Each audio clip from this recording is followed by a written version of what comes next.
This is a video for class ESI 428, 3D Seismic Interpretation. This video is designed to show how to put a well location into the 3D seismic volume. These are the SNARC data, as you're familiar. So we've obtained some information about latitudes and longitudes of particular wells, and in this case I'm going to show you how to locate the Bujum 1 well in this particular area. In order to do this, I'm going to go to show you where to find the document in which I found that information. This is OwlSpace. You're familiar with it. The resource that we're using has many interesting things in it, but includes some well locations in the SNARC area.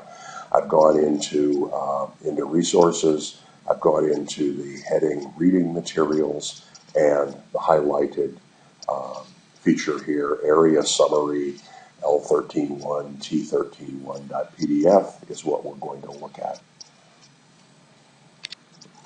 This is the document that opened when I went to the document you were looking at, and this is related to geology and petroleum prospectivity and in northern Carnarvon Basin. And this is about the state, in this case Australia, releasing acreage for companies that are looking to drill. And this data set is up to date this year. What I'm going to go down to here is to go to the table that has information about wells, their latitude, longitude, etc. So we're interested in the Bujum 1 well near the top, next to my cursor. And what I've been doing, and what I ask you to do then, is write down the latitude, the longitude, the total depth, the year if you'd like, the name of the company. There's a place for that in the Petrel load. And so those are the pieces of information that you're going to need when you create a well in the SNARC data set. Notice that the latitude is south latitude. Most of us in the northern hemisphere are used to everything being north, but Australia obviously is below the equator, so you'll be working with a south latitude here. And the other thing that's unusual, or it's normal, but you need to be aware of it, is the total depth, which in this case is 2,577 meters, is referenced to meters in the with respect to the rotary table, and that is the place on the drill rig floor where the measurements of the pipes that go in take place.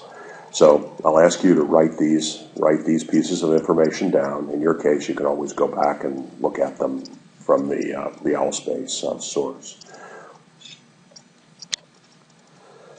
This is a website that I happened to find on the internet. You can read off the coordinate here, www.earthpoint.us/convert.aspx.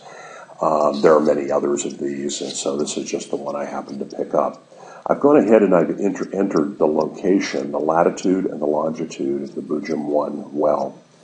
Now, you'll see and recognize this from what you've written down from the other table.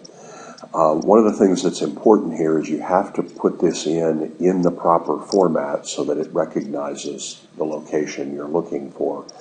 So one of the things this particular page does is you come down here to an area where it tells you what format to put the latitude in.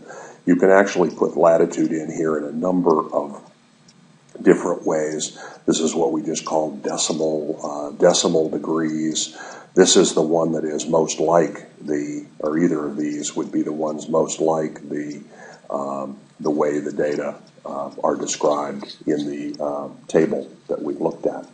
So look at the format and make sure you use that format exactly in order to enter the latitude and the longitude.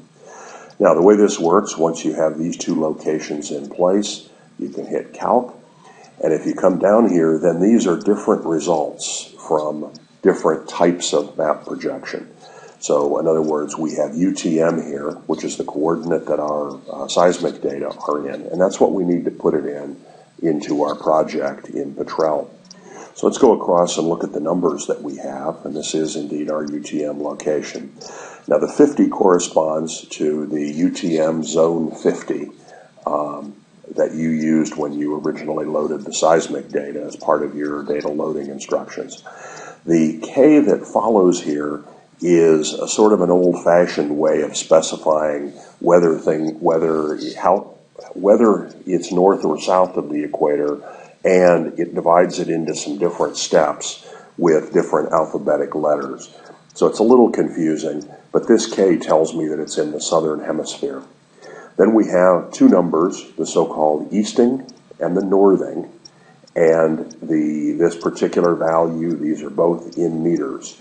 So these would be the coordinates that you will be entering into Petrel in order to place the Boojum 1 well. So the numbers you need are the 296,196 meters easting and 765,0484 meters northing. So it's in the southern hemisphere, but it's actually being measured from the South Pole northward in order to have a positive number here. So don't reverse that because you think this is north of the equator. That K actually tells us that it's south. So write this coordinate down. You can do this for any number. This even has a batch convert where you could probably put a whole bunch of well locations in and it might well convert all of them for you. I haven't tried that. So I've just worked with the Boojum 1 well. So now we'll take that information, all that you got from the table and from this conversion, and we will take it now to Petrel and load things up. Okay, now we're going to actually load the Boojum 1 well into our data. Now, just as we had to load an initial seismic folder to hold all of our seismic data, we're going to do the same thing with wells. So I'm going to go up to Insert, and I'm going to go down to New Well folder, and that's going to create our well folder. It has some stuff in here that you can use to sort things out. I'm going to sort of get that out of the way. Then I'm going to right-click on Wells, and I'm going to go to a feature called the Well Manager. This is going to keep track of all the wells that you have in a particular project. I'm going to click that on. At this point, there's nothing in the Well Manager, so I'm going to use this symbol to append an item to the table. So we now have a line to put a well, and I'm going to put in information that corresponded to what we obtained from the other data source. So I'm going to put it in -1. Okay, I'm going to come across, I don't need to put a UWI in. I don't right now have the number for that well. It's in sort of an international well numbering system. Well symbol, I know that this symbol produced some, or was at least found gas in that well, so we'll get a symbol there. The surface X and Y are going to be the numbers that you obtained in UTM coordinates, so 296,196, and the surface Y is going to be the 765,0484. Now the next thing is you're going to need to put in, the computer will later put the latitude and longitude in for you. We're going to look at the TD. The TD that was given relative to the rotary table was 2577. So we'll put that in here. Now the offset corresponds to the distance from sea level of the reference surface up in this case to the rotary table, which is the device on the drill rig that is actually turning the drill string, and it's how drillers measure depth with the pipe that they're putting down. I don't have an access at the moment to the offset, but I'm going to put 20 meters in as a possibly reasonable sort of number. And as we come across, there are then some other items that are not really important. If one had that information, one could put it in. So I'm going to click. You also could go in and you could use and put another well in if you wanted here. So you put in your whole list, and you will get you will be able to plot different wells on your program.